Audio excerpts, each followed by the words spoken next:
Minecraft एक ऐसा game है जो कि बहुत ज़्यादा अमेजिंग है और मोजेंग ने इसको हमेशा रियलिस्टिक बनाया है, लेकिन इसके अंदर कुछ ऐसे लॉजिक है जो आज तक किसी को समझ नहीं आए। और आज हम इन्हीं लॉजिक को देखने वाले हैं कि वो लॉजिक कैसे रहते हैं। तो चलो बिना किसी देरी की वीडियो को स्टार्ट करते। अगर आप चैनल पर नए हो तो चैनल को कर दो लाइक एंड चैनल को सब्सक्राइब कर दो। तो चलो बिना किसी देरी की वीडियो को स्टार्ट करते हैं। तो लेट्स गो। तो गाइस पहला हमारा लॉजिक होने वाला है बेसिकली पानी, वाटर यानी कि पानी। तो गाइस ये पानी एक ऐसी चीज़ है, अगर तुम इसको कहीं पे भी प्लेस कर दो या फिर अपने हाथ में रख लो तो ये कहीं से भी निकल जाता है। लेकिन माइनक्राफ्ट में इस पानी की कोई इज्जत ही नहीं है। मतलब अगर तुम यहाँ पे एक फेंस प्लेस करते हो, जैसे एक मैं कर रहा हूँ, एक इधर प्लेस करते हैं, जैसे अगर तुम 4 फेंस को प्लेस करते हो, अरे ब्रिक क्यों टूट गई, चलो वापस लगा देते हैं।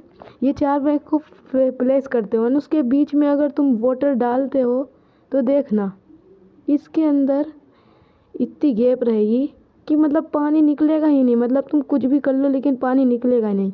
और एक ही साथ वहाँ पे जो हमारा रियलिस्टिक पानी रहता है वो हमारे किसी तरफ से भी निकल जाता है। माइनक्राफ्ट ने पूरा गेम रियलिस्टिक बनाने की कोशिश करी है, लेकिन इस माइनक्राफ्ट में तो कोई पानी की इज्जत नहीं है। वही देखो तुम इतना गैप है।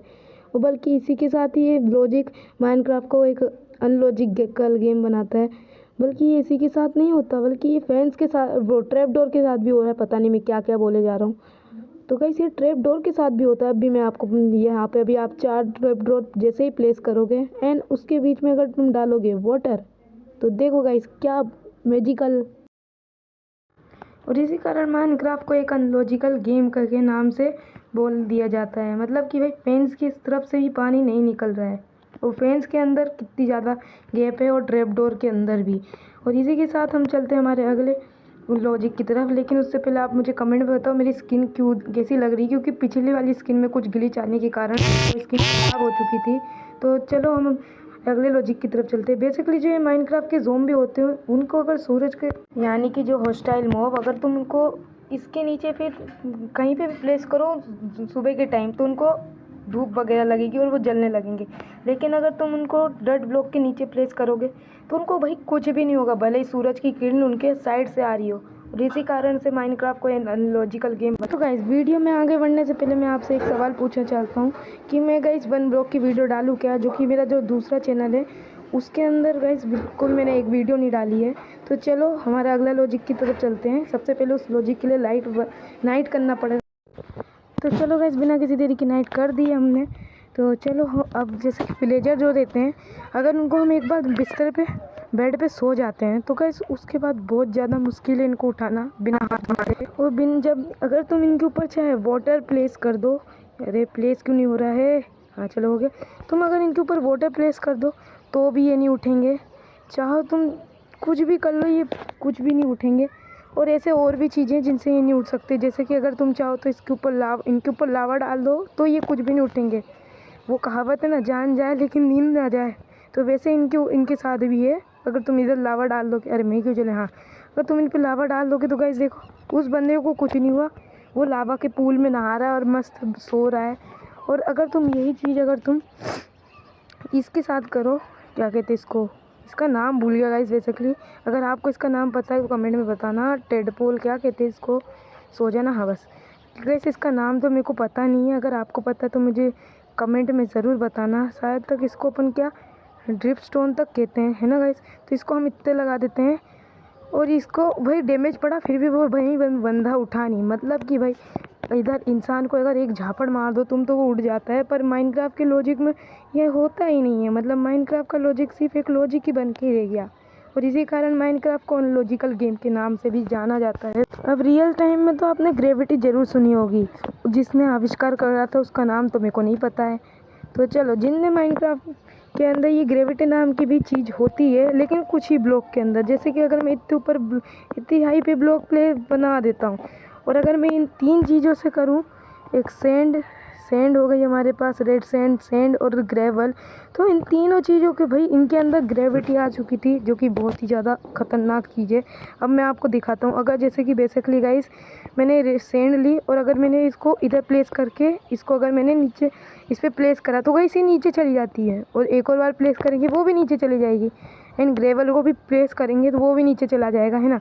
अब गाइस इन तीन जो है रेजिस्टेंस सैंड वगैरह, तो इन तीनों के अंदर ग्रेविटी है। और जो बाकी के अदर ब्लॉक्स हैं जैसे ओक प्लैंक हो गया ईटीसी उनके अंदर कोई ग्रेविटी ही नहीं है। मतलब अगर तुम चाहे भले यू प्लेस करो, ये देखो गाइस ऑटोमेटिक लग रहे हैं, उनको कोई मतलब नहीं। भले ही तुम यहाँ से कुछ 2 ब्लॉक हटा दो जो उनसे अटैच होंगे, वो फिर भी हवा में फ्लोट कर रहे हैं। और इसी चीज़ से माइनक्राफ्ट को एक अनलॉजिकल गेम कहते हैं। और अगर आपको माइनक्राफ्ट एक अनलॉजिकल गेम लगता है तो मुझे ज़रूर बताना। वो गाइस तो इन तीनों के अंदर पता नहीं ग्रेविटी कहाँ से भर भर के ठूस के आ गई है।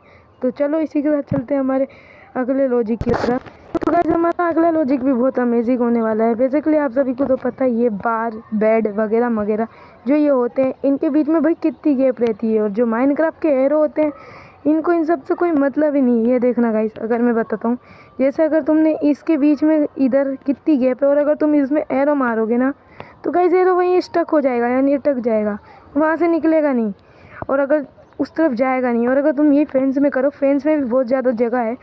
फेंस क्या ट्रैप डोर, भाई मेरे मुंह से निकल क्या रहा है भाई, फेंस से ट्रैप डोर समझ नहीं आता। तो गाइस अगर तुम यही चीज़ अगर ट्रैप डोर के पास से साथ करो तो उसमें भी भाई कुछ भी मतलब उस पार जा ही नहीं सकता है। अगर तुम एक और बार मैं तुमको दिखा देता हूँ, ये मैंने एक और बार तीर मारा, उसमें भाई फिर भी नहीं गया भाई, क्या चीज़ है भाई ये। और अगर तुम चाहो तो ये फेंस के साथ भी ट्राई कर सकते हो, फेंस में भी उतनी गैप रहती है, फेंस में बल्कि उससे ज़्यादा ट्रैप डोर से ज़्यादा गैप रहती है। उसके बावजूद भी ये गाइस वहाँ पे वापस से स्टक होकर रह गया। बेड के नीचे भी बहुत जगह रहती है। अगर रियल लाइफ में तुम बेड के नीचे कोई चीज़ चली जाती है ना, तो उसका मिलना भाई बहुत मुश्किल है। पर रुको, मेरे को देखना पड़ेगा मैं निकल भी पाऊँगा। अरे मैं क्राउच कर लेता हूँ ना। हाँ वेट, ये सब क्या हो रहा है। हाँ चलो गाइस, अब मैं उस तरफ देख के मारने की ट्राई करता हूँ। देखो गाइस ये भी इसी में अटक गया बल्कि। और ये जो हमारा ये स्लाइम ब्लॉक है जो कि बिल्कुल हनी ब्लॉक की तरह ही दिखता है, अगर तुम इसके बीच में भी एरो मारोगे ना, तो गाइस तो भी भाई एरो उस तरफ नहीं जाएगा। देखना गाइस, एकदम स्टक बीच में लगा लिया है मैंने टिक को। अब देखो गाइस बिल्कुल भी उस पार नहीं गया भाई उसके। अब ये जो हनी ब्लॉक है इसको आप बस देखना, ये इधर मैं लगाऊंगा भाई, मैं उस तरफ माइन कर सकता हूँ। मैं इधर एक एरो मारता हूँ भाई, मैंने कितने सारे एरो मार लिए लेकिन सारे उस तरफ ही जाके लगे। और ये क्या ही लॉजिक है भाई माइनक्राफ्ट का, मतलब हनी ब्लॉक, स्लाइम ब्लॉक, ये सब क्या अलग अलग ब्लॉक है। तो गाइस आज की वीडियो में सिर्फ इतना ही। आई होप आपको वीडियो पसंद आई होगी, तो वीडियो को लाइक कर देना, चैनल को सब्सक्राइब कर देना। और अगर वॉइस में कुछ गड़बड़ी हुई होगी तो इसको इग्नोर मारना। तो गाइस बेसिकली अगर आपको लगता है कि मैं 1 ब्लॉक वीडियो डालूँ तो मेरे को इस वीडियो में बता देना। और एक और चीज़, आलू खाओगे?